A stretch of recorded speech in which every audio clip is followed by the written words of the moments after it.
નમસ્કાર, ભારત ટાઈમ્સ ન્યૂઝના ખાસ મુલાકાતમાં આપ સૌનું સ્વાગત છે અને હું છું જૈની. યુવતીઓમાં રાષ્ટ્રીય અને સાંસ્કૃતિક નિષ્ઠા જગાવી સામાજિક કુરિવાજો, દહેજ પ્રથા જેવા દૂષણો દૂર કરવા, શ્રેષ્ઠ પરંપરાઓનું નવેસરથી નિર્માણ કરવું, નારીના ગૌરવની રક્ષા માટે અનૈતિકતા, બળાત્કાર જેવી ઘટનાઓ બનતી અટકાવી જેવા અનેક કામો કરતું VHP એટલે કે વિશ્વ હિન્દુ પરિષદ સૌ કોઈ તેમના કામોથી જાણકાર હશે. ભારત ટાઈમ્સ ન્યૂઝમાં આપણે ખાસ એક વિશેષ વ્યક્તિ સાથે મુલાકાત કરતા હોઈએ છીએ. ત્યારે આજે આ ખાસ મુલાકાતમાં મારી સાથે જોડાયા છે VHP નેતા અજય ગોસ્વામી ઉર્ફે બાબા. તો સૌથી પહેલા તો ખાસ મુલાકાત કાર્યક્રમમાં આપનું સ્વાગત છે.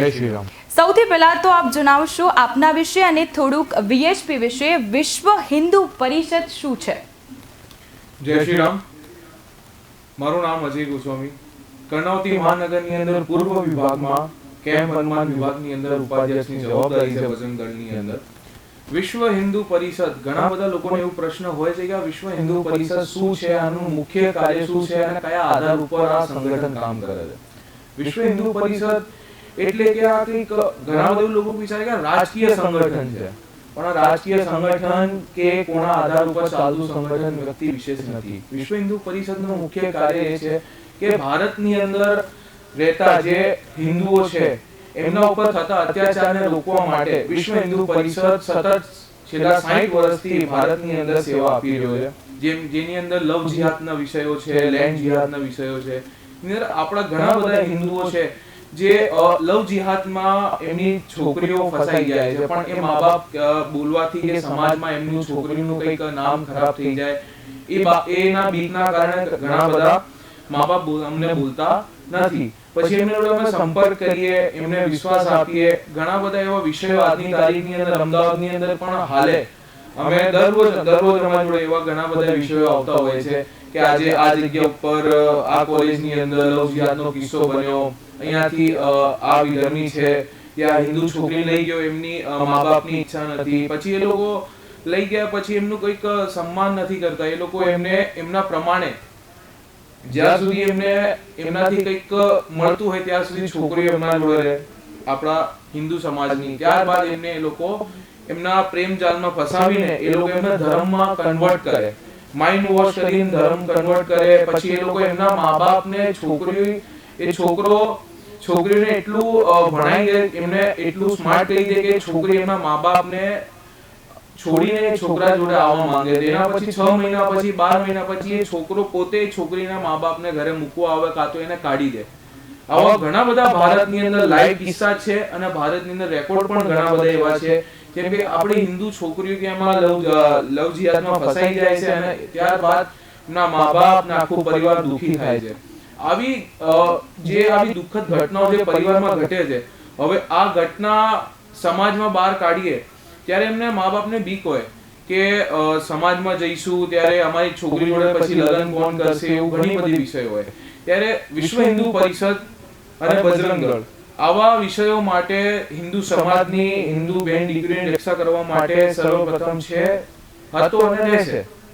જી, જે પ્રમાણે તમે ચર્ચા કરી કે આવી ઘટનાઓ બનતી હોય છે, તો તમારા ધ્યાનમાં કોઈ એવી ઘટના કે એવું તમે શેર કરી શકો કે એવી ઘટના તમારી સાથે બની છે ખરી, તમે જેમાં ભાગ નિભાવ્યો હોય કે તમે એમને બચાવ્યા હોય? આજ સુધી મને ખ્યાલ છે કે ઘટના તો મારી જોડે ઉદાહરણ તો બહુ બધા છે, કેમ કે લગભગ મારા પર્સનલ મેં લગભગ 50 ઉપર છોકરીઓ જે લવ જિહાદમાં ફસાઈ ગઈ હતી એમને હું ઘરે પાછો લઈને આવ્યો છું. એ મારા માટે બહુ સારી વાત છે અને ઘણી બધી અમે લોકો પ્રયાસ કરી છે, પણ એમાં અસફળ થયા છે, સફળ પણ થયા છે. જે લોકો આજની તારીખની અંદર આપણા સમાજની અંદર આ જે ઝેર ઘોળવાનું કામ કરે છે લવ જિહાદમાં, જે આ લોકો આપણી છોકરીઓને લઈ જાય, પછી આ લોકો ઘરે ગેરવર્તન કરે, છોકરીઓને પૈસા ઘરેથી પડાવવાનો પ્રયાસ કરે. જેમ કે આજે ગમે તે માણસ હોય એક વખત એ પ્રેમમાં આવીને પછી એનું હૃદય કાચું થઈ જાય. એ લોકો છે ને એ પ્રમાણે આમાં સમાજની અંદર જે નારી શક્તિ છે એ બહુ હૃદયની કાચી હોય, કેમ કે એ પોતે એક માં છે. એ જ્યારે છોકરાને જન્મતી હોય ને ત્યારે એમને ખ્યાલ છે કે કેટલું કષ્ટ કરીને અમે એક માં બને છે છોકરી. એની અંદર એ લોકો એ મમતાનો એ લોકો ઉપયોગ કરે છે કે છોકરીઓ હૃદયની કાચી હોય અને હિન્દુ સમાજની અંદર આપણે લોકોને કોઈને મારવાનું નથી શીખવાડતા. બધાને સાથે ચાલીને બધાને ધર્મનું સન્માન કરીને રહેવાનું શીખવાડીએ છીએ. એટલે આવી વિચારધારા અમારી છે, એનો આનો ઉપયોગ કરીને આપણી સમાજથી છોકરીઓ લઈ જાય છે. એના પછી એ લોકો એમનાથી ગેરવર્તન કરીને ઘરેથી દહેજ પ્રથાનું એ લોકો પૈસા માંગે. લગ્નમાં તો એ લોકો લગ્ન કરી લે, એના પછી આમ દેખાવ માટે મહિનો એ લોકો અરજી કરે, ઘણું બધું એ લોકો કરતા હોય.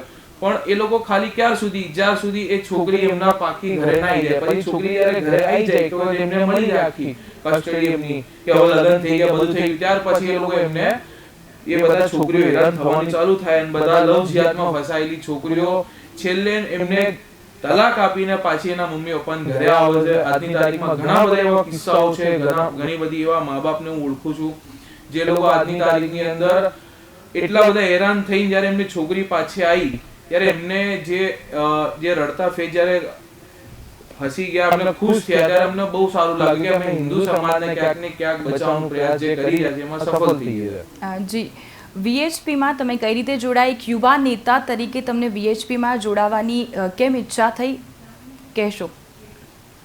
વિશ્વ હિન્દુ પરિષદ અને બજરંગ દળનું નામ જ્યારે હું નાનો હતો, સ્કૂલમાં ભણતો હતો, ત્યારે એક વખત છે ને સંઘની પથ સંચલનની યાત્રા નીકળી હતી. ત્યાર પછી મેં વિચાર્યું કે આ લોકો આ યુનિફોર્મ પહેરીને કેમ ચાલે છે. પછી મને સંઘ વિશે ખબર પડી. એમાં સ્કૂલમાં ભણતો હતો ત્યારે ખબર પડી કે શાખા લાગે છે. પછી એમાં મેં જવાનું ચાલુ કર્યું. પછી હિન્દુ એટલે શું, એટલે ભારત એટલે શું, એમાં ઘણું બધું મને જાણવાનું મળ્યું. અને જે ભારતનો જે વાસ્તવિક ઇતિહાસ છે, જેનાથી હું વંચિત હતો, એ પણ મને જાણવાનું મળ્યું. એના પછી હું પ્રેરિત થઈને મારા મનમાં એવું થયું કે મારા જીવનમાં જ્યાં સુધી શ્વાસ છે ત્યાં સુધી હિન્દુ સમાજનું અને ભારતનું કામ સેવા કરતો રહીશ અને કરીશ. જી, અત્યાર સુધી વીએચપીમાં રહીને તમે કયા કયા કાર્યો કર્યા છે? વિશ્વ હિન્દુ પરિષદના અંદર અમે લોકો જેમ કે જવાબદારી પ્રમાણે અમને કામ આવતા હોય, જેમ કે બજરંગ દળની જવાબદારી હોય, એ લોકો જેમ કે અત્યારે રામનવમી હોય, હનુમાન જન્મોત્સવ હોય, ઘણા બધા જે આપણા હિન્દુ તહેવારો હોય, જેમ કે છોકરીઓના જાગરણો આવતા હોય, ગૌરવના જાગરણ હોય, જયા પાર્વતીના જાગરણ હોય, એવા ઘણા બધા જાગરણ હોય. ત્યાં અમારે બજરંગ દળના કાર્યકર્તાઓ ત્યાં એ છોકરીઓના સન્માન માટે, ત્યાં એમના જોડે કોઈક ઘટના ના ઘટી જાય એના માટે બધા આપણા બજરંગ દળના કાર્યકર્તા 24/7 બધા કાર્યકર્તા લાગેલા હોય છે. અને બધી પ્રકારની સેવાઓ માટે સમાજમાં એ લોકો 24 કલાક 108 ની જેમ બધા કાર્યકર્તા રેડી હોય છે અમારા. જી, એવું કહેવાય છે કે પુરુષો જ્યાં નથી પહોંચ્યા ને ત્યાં અત્યારે હાલ મહિલાઓ પહોંચી ચૂકી છે. મહિલા વિભાગ માટે તમારું વિશ્વ હિન્દુ પરિષદ શું કાર્ય કરે છે, શું કહેશો? વિશ્વ હિન્દુ પરિષદ મહિલાઓ માટે અત્યારે લોકો એમ કહે છે કે વિશ્વ હિન્દુ પરિષદની અંદર કે મહિલાઓ કેમ નથી. લોકો ઘણા બધા એવા પ્રશ્નો કરતા હોય છે, પણ એમને હું જવાબ આપવા માંગુ છું કે અમારી માતૃશક્તિ કરીને અમારી આયામ છે વિશ્વ હિન્દુ પરિષદની, જે એ આયામો કેવલ મહિલાઓ માટે છે. એની અંદર સત્સંગ ચાલતા હોય, ઘરે બધા જે છોકરીઓ, જે આજુબાજુની છોકરીઓ હોય, જે નાની છોકરીઓ હોય, એમને જોડે ઘરે ભણવાનું કંઈક સેવા, જેમ કે એમને ઘણા બધા પરિવારમાં છોકરીઓ ભણે એવી વ્યવસ્થા નથી. તો વિશ્વ હિન્દુ પરિષદ આ માતૃશક્તિ આયામ ચલાવીને ત્યાં બધી એ છોકરીઓને અને સમાજની અંદર સારું સમાજમાં મેસેજ જાય એવી છોકરીઓને અમે લોકો ભણાવીએ છીએ. અને બધું ઘણી બધી સંસ્કાર શાખા બધું કેન્દ્ર અમારા ચાલે છે, જેમાં મહિલાઓ થ્રુ, જેમ કે સમાજમાં લોકો એમ કહે છે કે ગુરુ, હું સૌથી પહેલા પૂછું છું કે ગુરુ કોણ? આજે તમે જ્યારે જીવનમાં જ્યારે તમે આવો ત્યારે તમને માં છે ને એ સૌથી મોટું ગુરુ હોય છે.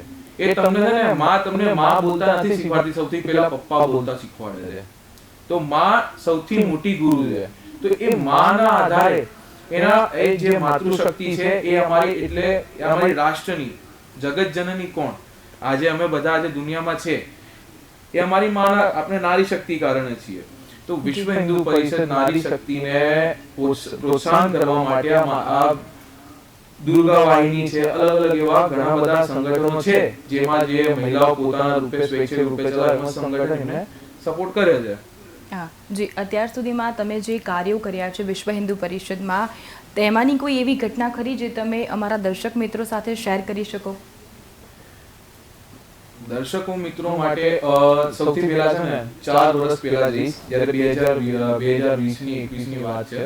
અમે લોકો જ્યારે રામ મંદિરનો ફાળો, અમારે તે સંગઠને રામ મંદિરનો ફાળો, જેમ કે લોકો કહે છે કે રામ મંદિર સરકારના પૈસે બન્યો, એ બધી ખોટી વાતો છે. આ તો બધી હિન્દુ સમાજને અને ભારતને બીજા રસ્તા ઉપર લઈ જવાની, ભડકાવવાની બધી વાતો છે. રામ મંદિર બન્યો છે એ કેવલ ને કેવલ સમાજના પૈસાના આધારે મંદિર બન્યો છે. એ કોઈ સરકારે પૈસા નથી આપ્યા, બધા લોકોએ મળીને પૈસા આપ્યા છે. અમે લોકો જ્યારે રામ મંદિરનો ફાળો ઉઘરાવવાનો પહેલો દિવસ હતો ત્યારે મારો પહેલો જ ડર હતો, એ ઘરનો દરવાજો એટલો જોરથી પછાડીને મને ત્યાંથી ભગાડ્યો કે નહીં આપવાના પૈસા. પછી એ જ ઘરમાંથી 5 મિનિટ પછી નાનો છોકરો આવ્યો અને એને મને 100 રૂપિયા ફાળાના આપ્યા અને એની મમ્મીને કીધું કે મમ્મી, આ વિશ્વ હિન્દુ પરિષદના કાર્યકર્તા છે જે અયોધ્યામાં રામ મંદિર બની રહ્યું છે ને એના માટે આયા છે. એટલે અમને એવું લાગ્યું કે આ સોશિયલ મીડિયા પણ ક્યાંક ને ક્યાંક સમાજને, કેમ કે છોકરાના હાથમાં મોબાઈલ હતો એટલે સોશિયલ મીડિયાના આધારે એ એટલો પરિપક્વ છે કે એને ખબર છે કે સમાજમાં શું ચાલી રહ્યું શું નથી ચાલી રહ્યું. જ્યારે એની મમ્મીને ખબર પડી ને ત્યારે એના હાથ જોડ્યા, પણ અમે કીધું કે બેન, આ તમારી ભૂલ નથી, તમને ખ્યાલ નથી. પણ એ છોકરાની લાગણી બધી એમ લાગ્યું કે સમાજમાં ક્યાંક ને ક્યાંક આપણી જે હિન્દુ સમાજની જે વિચારધારા છે બદલાઈ રહી છે. એ જે ઘટના હતી એ દરવાજો બંધ કરવાની હતી, પણ અમે લોકો વિચાર કઈ વાંધો નહીં, રામ એમને સદબુદ્ધિ આપે, પણ રામે એમને નાનો છોકરો બની આવ્યા. જી, એટલે એવું કહી શકાય કે અત્યારે નાના બાળકોને બી ખબર છે કે વિશ્વ હિન્દુ પરિષદ શું છે અને તેના કાર્યકર્તાઓ શું કામ કરી રહ્યા છે. દેશ અને રાષ્ટ્રને સમાજસેવક તરીકે તમે એક યુવા નેતા તરીકે કઈ ઊંચાઈ પર જોવા માંગો છો?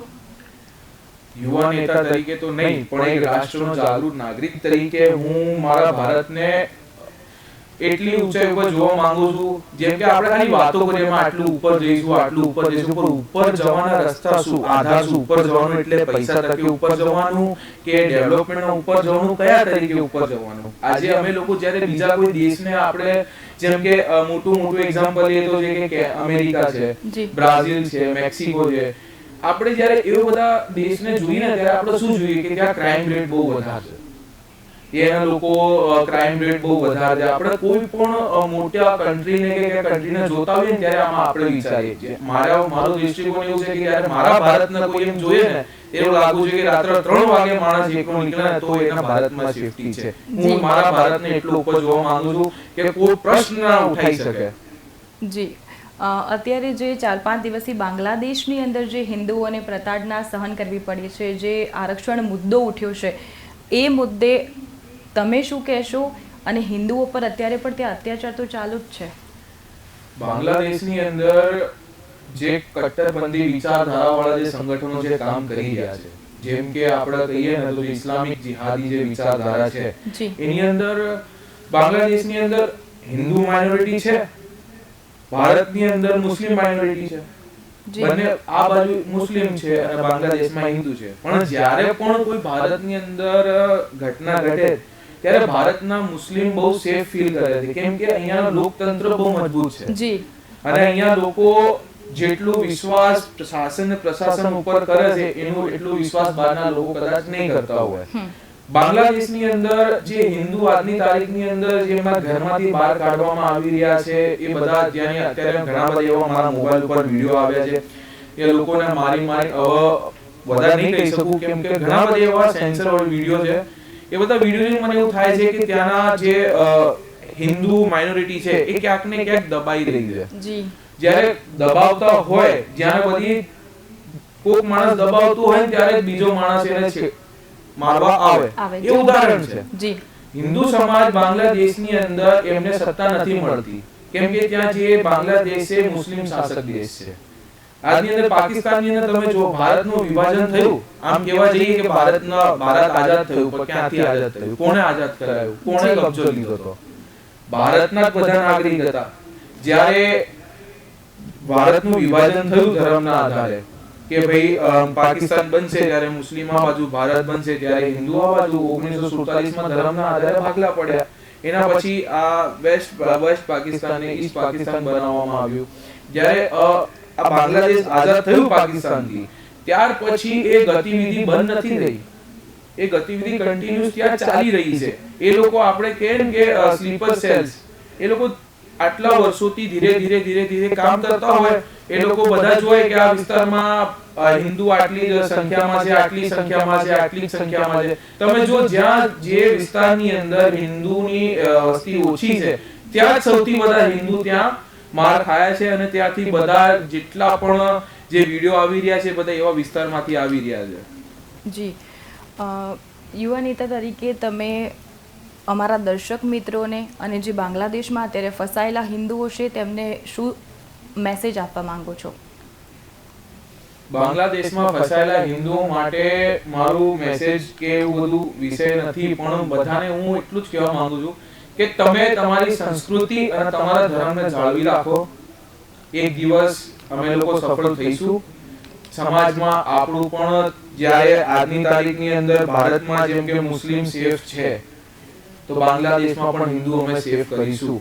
કેમ કે અહીંયા ગમે તેવું મોહરમના તહેવાર હોય કે તાજિયા હોય, આરામથી એ લોકો નીકાળી શકે છે. હિન્દુ વિસ્તારની અંદર પણ આરામથી ગમે ત્યારે તાજિયા તમે જો કે મોહરમના તહેવારો જો, બધા આરામથી લોકો બધા સાથે મળીને રહે છે. પણ બાંગ્લાદેશની અંદર જ્યાં જે ઇસ્લામિક શાસક દેશ છે એની અંદર હિન્દુ અલ્પસંખ્યકના કારણે એમને ત્યાં બહુ માર પડી રહી છે, અને એ લોકો ત્યાંના શાસન અને પ્રશાસન દ્વારા એ લોકોને બહુ તકલીફ પડી રહી છે, અને અમે લોકો એમને સપોર્ટ કરવા માટે ઊભા છીએ. અને ગમે ત્યારે એમને સરકાર પણ એની અંદર લાઈન દોરી રહી છે. અમારા પણ વિશ્વ હિન્દુ પરિષદના અધ્યક્ષ અને અમારા બધા શ્રી અમિત શાહ આપણે હોમ મિનિસ્ટર એમને મળવા ગયા હતા, મુલાકાત લીધી છે, અને આશ્વાસન આપ્યું છે કે બાંગ્લાદેશની અંદર જે પીડિતો છે એમને અમે સમસ્યા વધારે નહીં પડવા દઈએ, અમે લોકો એમના સાથે છીએ. જી અજયજી, ધન્યવાદ. ખાસ મુલાકાતમાં આજે આપે ઘણી બધી ચર્ચાઓ કરી. વિશ્વ હિન્દુ પરિષદ શું કાર્ય કરી રહ્યું છે, આગામી શું કાર્ય કરશે, તે બદલ આપનો ખૂબ ખૂબ આભાર. જય શ્રી રામ. તો દર્શક મિત્રો, ખાસ મુલાકાતમાં આપણે આજે જે ચર્ચા કરી છે, ફરી મળીશું એક નવા જ વ્યક્તિ વિશેષ સાથે. ત્યાં સુધી મને રજા આપશો. નમસ્કાર.